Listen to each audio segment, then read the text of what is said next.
Hi, Tony here from All the Remote Things again, and I'm here with Jon Burke. How are you today? Good. Thanks for having me, Tony. Oh, it's been a pleasure. We've been trying to get this organised for a while, so it's great. Look, can you let everybody know a little bit about yourself and your organisation? Yeah, sure. So I'm a business lead at Automatic. And if you're not familiar with Automatic, it's been around since about 2005.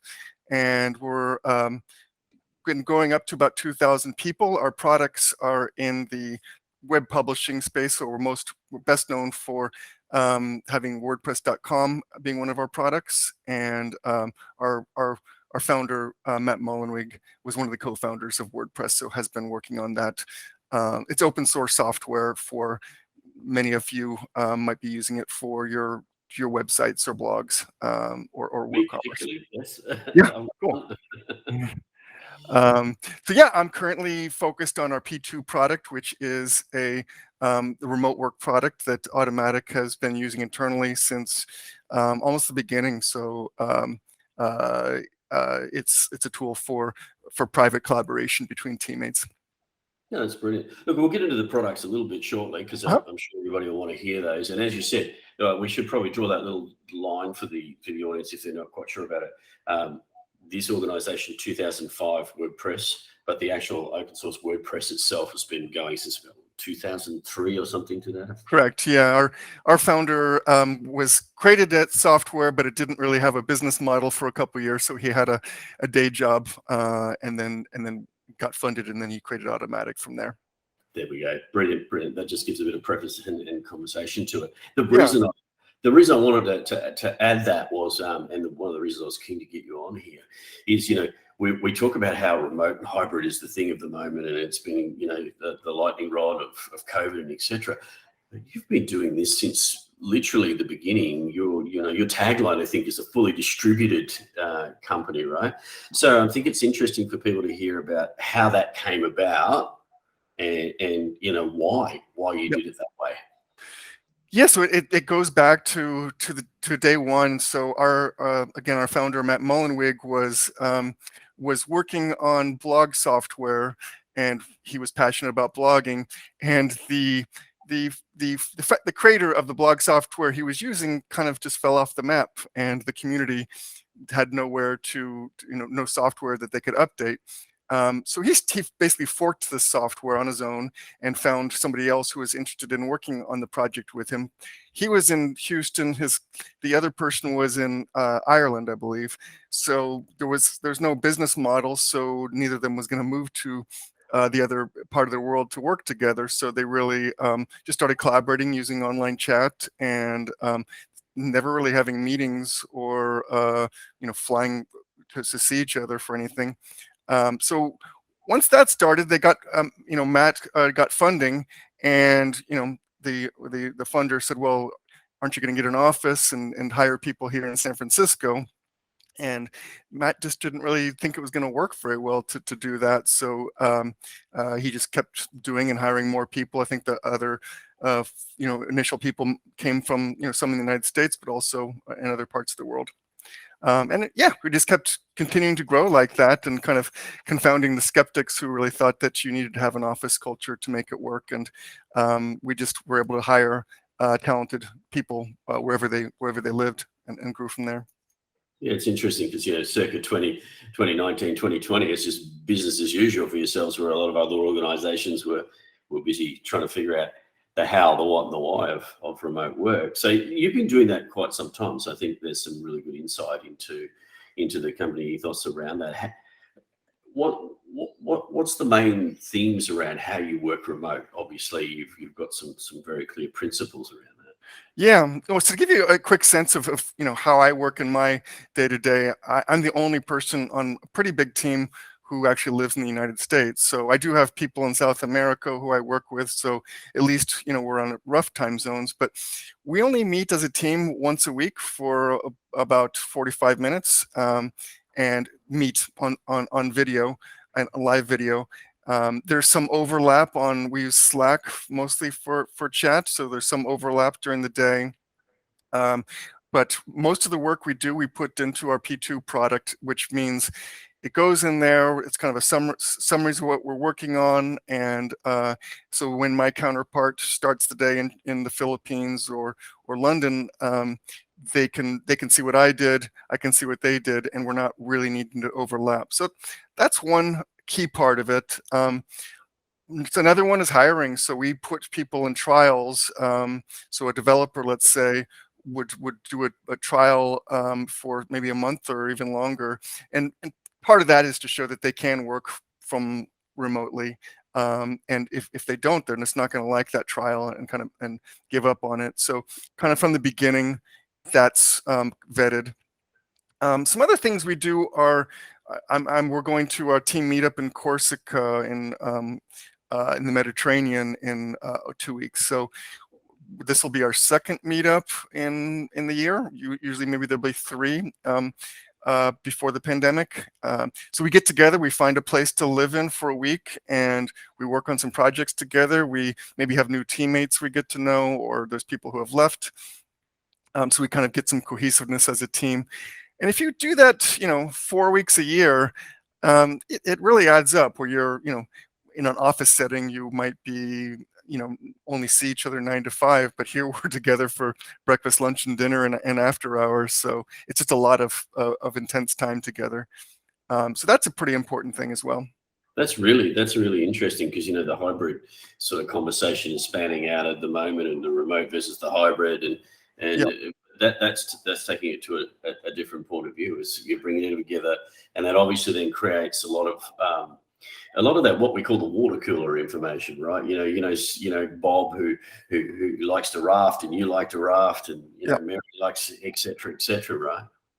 It's also problem solving. So we don't have an outside person in HR who organizes this for us. We all have to agree where we're going to go, where we're going to eat, who can't eat these things, what kind of trip do we want to go on. So it kind of gets us out of our day to day. Okay, what does the code look like, into kind of problem solving in other dimensions, and kind of working through things like that together.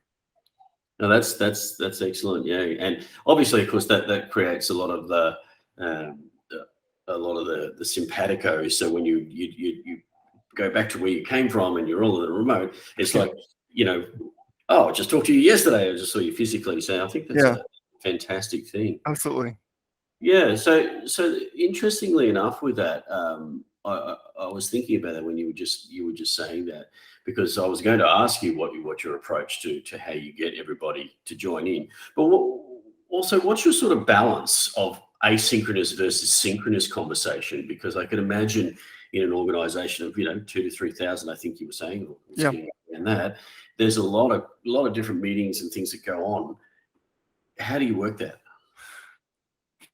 Pretty much, there's very few things that decisions that get made in live meetings. I mean, our board doesn't. They get together in real time, but they're often not in the same room. But maybe there's some big decisions that come out of those. But product decisions, marketing decisions, sales decisions, those kinds of things, they tend to happen over a stretch of time where it is asynchronously. People are putting in their opinions. Uh, Somebody might know of something that the people making the decisions hadn't considered. So it's the synchronous things just tend to be the is anybody around that I could talk to? Does somebody know who I should be speaking with about this? So more directional avenues, and less kind of meaty time to make a decision on this, and these are the factors kinds of things. Yeah, that's brilliant, because the question that spans off that for me is, obviously you have very clear guide rails of what decisions can be made by whom, Right. and where it needs to go to the next level. Would I be correct in that? Yeah, I was listening to another podcast with our CEO who was saying, he, often people will come to him to try to make a decision, and he thinks, this is not a decision I should be making. This is why I hired everybody here. And he says the ones he does feel like he should be made are ones where it passed through several layers of people, and it's just a really weird decision that needs to be made. So he really likes, he sets that tone that he wants us to be making decisions, not trying to get it made up at a higher level. That really sets a tone. Another thing that's kind of important that I think might not work with companies that were in office and needed to move to remote, because I do talk with a lot of other companies that are trying to do that, is there's still the sense that, okay, if I'm not in the same proximity with the CEO and CFO, I'm not going to kind of rise in the corporate ladder. And from the get-go, our CEO has always been kind of on the move. There's really no place to be where you have to be on a plane trying to tail him all the time to be near him. So I think that's important for other leaders to think about. That's a really interesting one, yeah, because that we see that a lot is that micro and the macro of the management, and Yep. basically having to be front and center, or leadership in itself has had to sort of try and do that as well, and you've Yep. obviously distilled that out of it. So that's really interesting. I think that leads me to another question, though, and Yeah. one of the questions around that is that we hear a lot, remote just doesn't work because recruiting or onboarding or etc. You, again, as I said, an organization that's been going as long as you have, you've obviously had those challenges. Do you want to talk a little bit about that? Yeah, sure. So, we're a private company, so we don't release a lot of data, but we hired 700 people last year. Like it was a big record for us. And we have a pretty high bars, but for excellence in coding, excellent in design. So it's not that we're looking for people who are inexperienced by any means. So that hiring people hasn't been a challenge for us. I would say it has been a bit more with the pandemic to onboard people, because what I was discussing with these in-person meetings, those have happened less, and so maybe the ability to have the cultural cohesion has taken longer, and that's why these meetups that we're having now are people are looking forward to them so much. So that's one way we get around kind of the hiring and onboarding people is to take our time to hire, keep really high standards, and then because these people have shown that they could work on their own during the trial process, they generally work out pretty well. We also kind of have we do have a very kind of long-term approach to people in the company. So I've been here at Automatic for 11 years, and there's dozens of people who were here before me, which shows that people aren't kind of worried about their getting to the next job. I need to put in 2 or 3 years at Automatic and then move off to someplace else, because the company treats people very well, that they're wanted to stay here. And having people who have been here a long time really helps kind of with new people as well. So that's one thing I think you hear a lot about, is the onboarding. The culture building, again, I think that's something that we focus on. Some of the things we do are we do donut calls, so just randomly meeting with somebody for a half an hour on a Zoom call to get to know them. I just finished a course called Culture Cohort, where I was the lead for this for about 12 new people, just from all different parts of the company. And we would just schedule a call, the 12 of us, for an hour to talk about what was working for us, what wasn't. And it was all kind of private information. We're not going to share this with other people.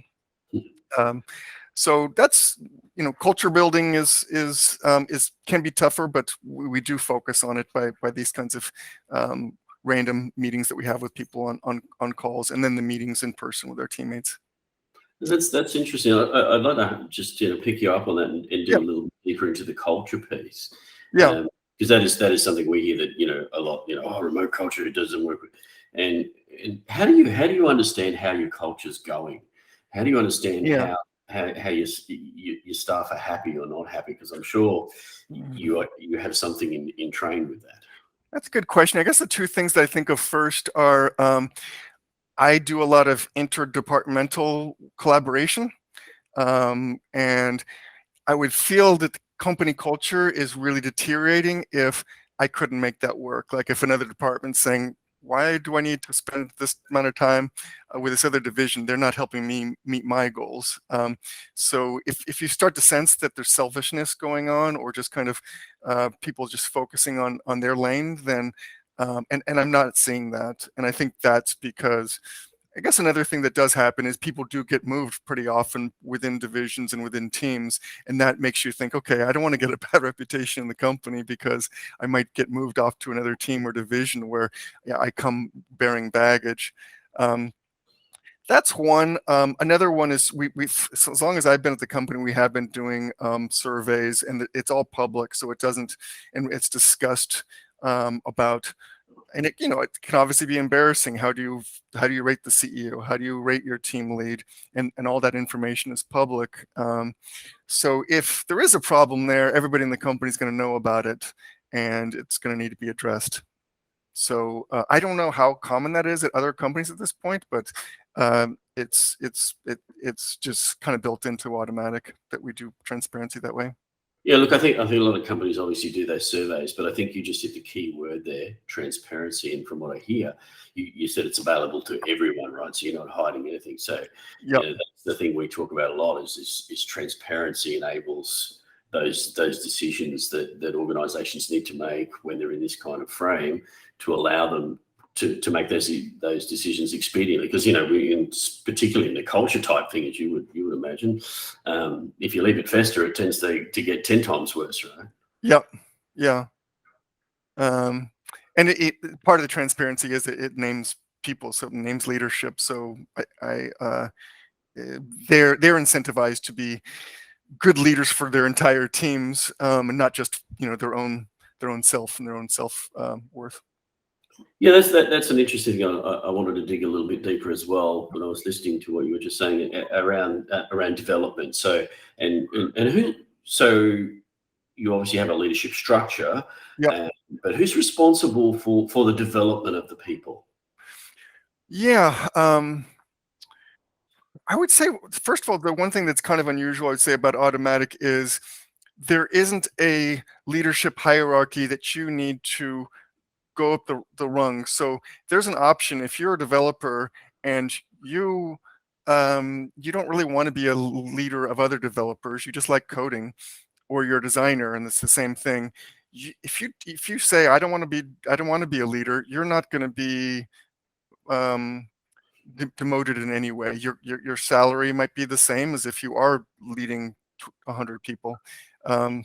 So that kind of takes away the pressure from people who that's just not in their interest to take those steps. So that helps a lot.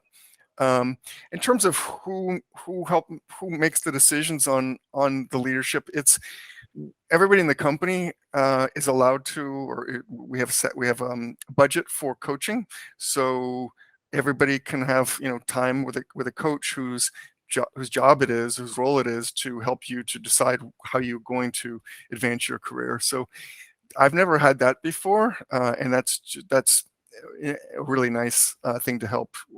And it's something where it's private between you and that person, so that it's not going to get back kind of maybe to HR or elsewhere, kind of what your motivations are. It's just kind of your own self-growth. And then similarly, there's really kind of what budgets for any kind of education that you want to take. If you want to take a programming class, if you want to take a sales class, there's kind of openness for that. So it's really on your own. The budget's there, but it's kind of what is your motivation? What do you want to do? And then if you put all this information, what you're showing your work to others, it really becomes apparent to a broader group of people. Okay, this person is really expressing a desire to do these kinds of things, and we want to help them to succeed with that. That's brilliant. I must say I have not heard that, and I've talked to lots of different organisations. I mean, you obviously have a lot of those services in organisations that fall under the human resource or whatever you want to call that, where people experience it, right? But to have someone who actually has your interests at heart and comes and sits with you and tries to help you work, that's fairly unique in organisations. And people ask, about not having offices being a kind of a downside. But if all that money we save on office space, we can put into programs like this and probably be still under the costs of offices. So I think it works out really well for the employees. That's a brilliant point of view, and something that, if you're listening to this, take note of that. Because there is a big drive to get people back because of office space and cost of real estate. But if you're not spending the money on that, you got money to push back into your organisation and your people. So that's a great point of view. I guess I got one more question on that sort of tact and theme. You obviously see a lot of things that, well, either people say don't work or really are harder in a remote organization. Thoughts on that? Yeah.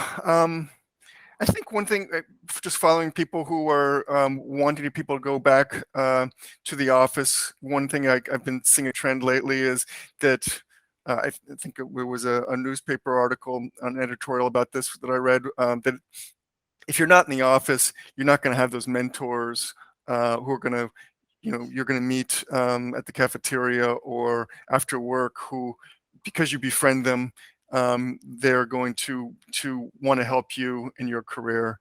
And I haven't seen it in automatic at all, because there's lots of people who are getting into leadership roles if that's what they want to, at young ages, at old ages, living in Asia, living in Europe, living in South America. It really doesn't matter where they're living. It just comes down to their work ethic, their capabilities, their ability to work with others. So the fact that it's automatic is really generating a good amount of leadership in-house. We're not saying, okay, we need to hire a bunch of people from other companies who've been leaders there and bring them here, because we can't find enough leaders around here. That's not happening. It's happening organically. So just in our use case, I think we debunk that editorial on that case. Yeah, it's interesting. So you're talking about, and I assume listening to this, that's that organic growth through the organisation. So you're building your capability and your capacity through your own pipeline. Therefore, you're propagating the culture of what you do, because those people have already been in the system. You're not having to bring people in. Yeah, it can be. To me, it would seem kind of demoralizing if it's just people coming in from outside the company who are getting into leadership roles. Yeah, and we've seen that many times before. This has worked in organisations. Yeah. All right, fantastic to hear that stuff. But I think we'd also like to hear a little bit about your products and what you actually do. So we've heard about what Automatic is, where it came from, and your ethos. But what are the things that you sort of talked to me about, the big three of your products? But I know you've got other products there as well. So you just sort of have a chat around that. Yeah. So WordPress.com is our destination for often small businesses or individual bloggers who want to easily create a website. So it could be a blog site, but it could be a front door for their business. So it's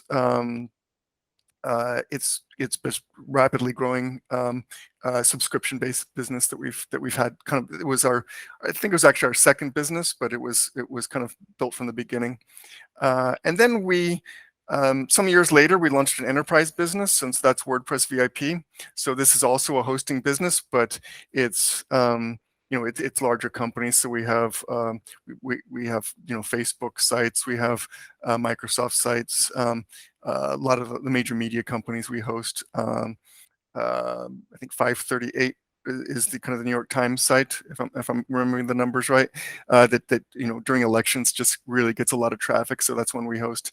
So that's our enterprise business. And then the third biggest business, which kind of came on later, which we acquired, was Woocommerce. So this is the e-commerce part of WordPress. So this is, again, could be very small e-commerce site up to a large one where we're powering their ability to sell on the site. So this is the biggest three, but we have a number of other products that we call other bets. So these are products we've either acquired, or they're and the product I'm working on, P2, is something that we built in-house and that we decided to commercialize and to offer to other people. Yeah, the reason I wanted to dig a little bit into the span of the products you have, because we've been talking about how you work distributed and you're talking about the ethos of the company, but I think it's important that people understand you're not just coalesced around one product. You have a number of products, therefore that actually amplifies the complexity of what you're doing when you're actually needing to do this distributed work. Because I think if I'm looking at a list, I don't know if I'm reading here right, but if I look at it, and correct me if I'm wrong, but you've got WordPress.com, you've got Tumblr, Day One, Jetpack, WP VIP, Gravatar, I've got one of those, Simple Note, Pocket Cast, Askamet, etc. And then you've got some other ones that you contribute to in the open source. So and I'm saying not just as a promotion gig there for you, it doesn't hurt. But the literal point there is that you're spanning across all of those products, and there's obviously different teams and etc. that are working across those.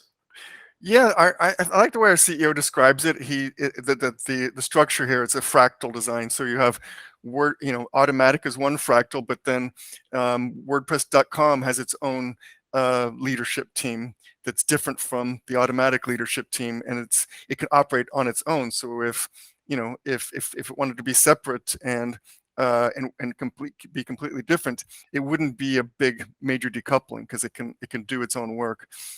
And I think this works well with distributed work because, again, they don't necessarily, each team doesn't necessarily need to wait on several layers above them to make decisions, and they can hire, they can make big changes quickly, and so it's a good structure for this kind of a number of products that we have. Yeah. So I want to dig into one of those products now a little deeper, because that's how I garnered a connection to have this conversation with you. We have a mutual friend, Kirsten Clasey, who works for Automatic. Obviously, shout out to Kirsten. and we were talking around P2 and the collaboration capability of that, and that came where we should talk to Jon. That's how we got to where we are now. And I was really, really struck by that P2. And you've talked about it as we've gone through here about how that grew up organically through your organization, and that's how you collaborate. So I just wanted to give you the opportunity to talk a little bit about that P2 from the point of view, yes, we're promoting a little bit there for you, but secondly, it's just to show how a product like that can help you do that organic collaboration.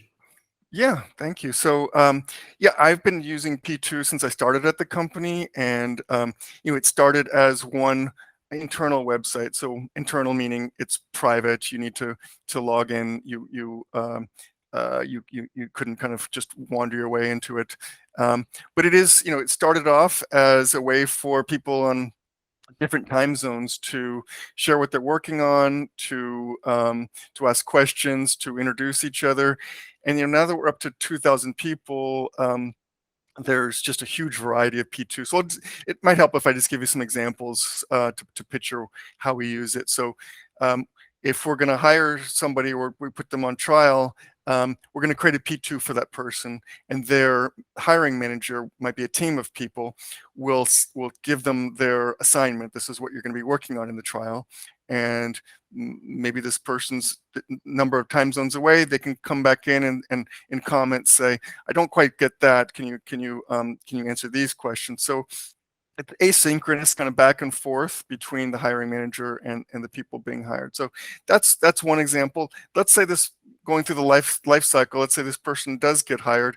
Their way of introducing themselves to the company is to do a video describing themselves, maybe their family, their cats and dogs, all that stuff, where they went to school, and then they post that so everybody in the company can then welcome them and ask them questions. And so then each team will have a P2, at least one. So maybe a sales team will do call notes. They'll post kind of their financial forecasts. Design teams will share their designs on their P2. That's another type. And then we have a bunch of kind of, can you help me P2? So if I needed help with my laptop or a security question, I basically have IT support on a P2, or legal questions is another P2. And then there's kind of just work journaling. So an individual might be kind of linking off to things that they've been learning, or describing what they're puzzled about that's not making sense to them, and then kind of private information about what they're doing on the weekend. So kind of helping leaders or others just to share with their teammates what they're working on. And then I guess it's just a final type of P2 is kind of the company guide. We call it ours a field guide, but it's all the policies of how many vacation days can I take, what's the reimbursement policies, all those kinds of things. So it's just a repository of all the information you'd need to know to kind of do your complete job at the company. Yeah, I think it was important to talk about that.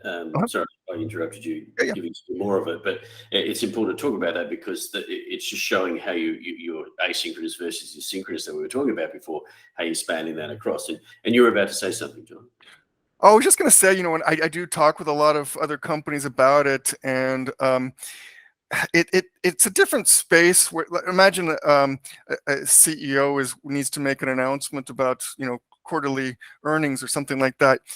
Yes, he or she could drop that into a Slack channel, but it just doesn't come across as very, first of all, respectful of people who are going to maybe on vacation, because they're not going to know that was there. There might be so much in the channel, but also just not much gravity to it. Whereas with P2, we're using WordPress. You could format it just like a major news organization could, and it just gives more weight to work, and that helps with asynchronous work, because you can you have your stuff that you can do that's maybe less important, but then you need a place to put your more important stuff.